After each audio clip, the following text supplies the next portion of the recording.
Enemy personnel at the hard point.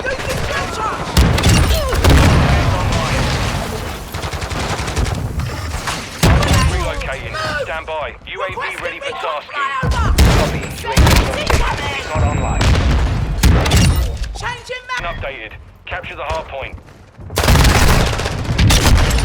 Yo, how we doing, guys?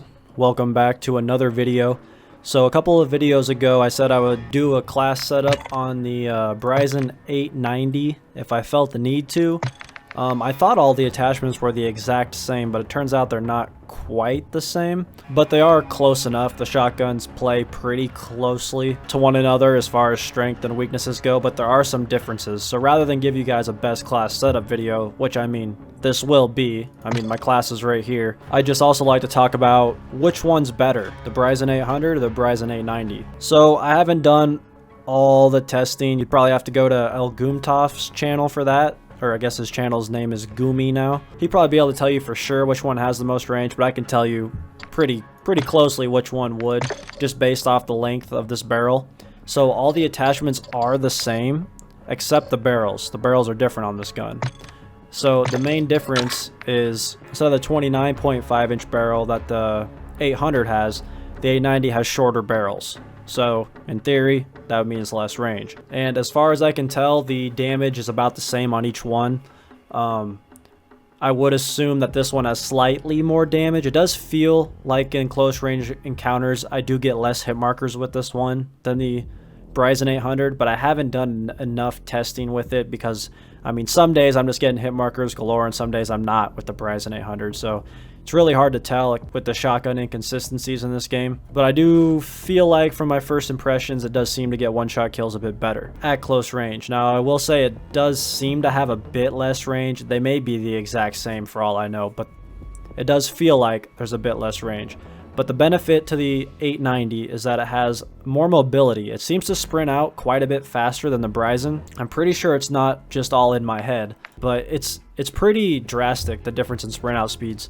So I'm pretty sure that this one does have a faster sprint out speed, and it just seems more mobile to me, probably because of the shorter barrel. So that's kind of the trade-off between the two. You get a shorter barrel on this one. It might have a slightly more damage at close range. That's kind of undetermined though. It does seem to have a bit less range based on the shorter barrel. That would make sense. But it is more mobile. So I'm kind of in a toss-up between the two. It's definitely going to take me a couple more days of playing with both of them, maybe a full week, to really figure out which one I prefer. But if you're a really aggressive pusher, I think this is a shotgun for you. I like to play that way, but this may not be the shotgun for me because I really don't like the iron sights, and at this point I'm just so used to the Bryson 800 that going to this feels kind of weird. I am gonna give it a shot, but the only other thing to talk about is it's mag fed. So it does have 2 more rounds than the Bryson, but you have to reload all of them at once, which would be a no-brainer in most Call of Duties. You're like, yeah, definitely, give me the mag-fed one. But in this game, you cannot reload cancel. So if you pull that mag out and you try to cancel your reload, you're a sitting duck. And it's gotten me killed a couple times, but I will say once you have fast hands as your second perk acquired in game, it does reload plenty fast, and I don't think it's an issue. So I think for most games across the board, I will probably start with the Bryson 800 until I unlock fast hands and then switch to this, because without fast hands I think the Bryson is much better, because since you reload each round one by one, you can reload cancel at any time and you're good to go, and it has that classic pump feel that I'm used to, so I can reload a couple rounds here and there in between gunfights and still keep my shotgun full of ammo while still killing. And without fast hands, you cannot do that with this thing. As soon as you go to reload it, you're committed to the reload.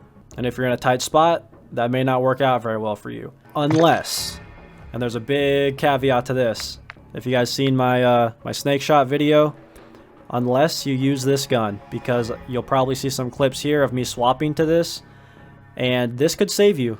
With the quick weapon swap in this game, you can swap plenty fast enough to your snake shot to probably save your life. But still, say you miss your shots, say you're out of ammo, without fast hands, you're going to be in trouble with this thing. So that's my comparison. It's really a toss-up between the two. You basically have more damage range, we'll say, with the Bryson 800, and with the Bryson 890 you have more mobility. So just play around with each class. The class setups are technically the same. The barrels just have different names. I mean, not just different names, it is technically shorter. But the barrel's the only difference. Other than that, I run this thing the same. I would maybe run a laser or maybe run an underbarrel. And other than that, all these are pretty much a must on this thing. But anyway, let me know what you guys think of these two shotguns down in the comments. Which one do you think is better? Which one do you prefer? Do you like the iron sights on the 890 better or on the 800? But other than that, thanks for watching, and I'll see you guys in the next one.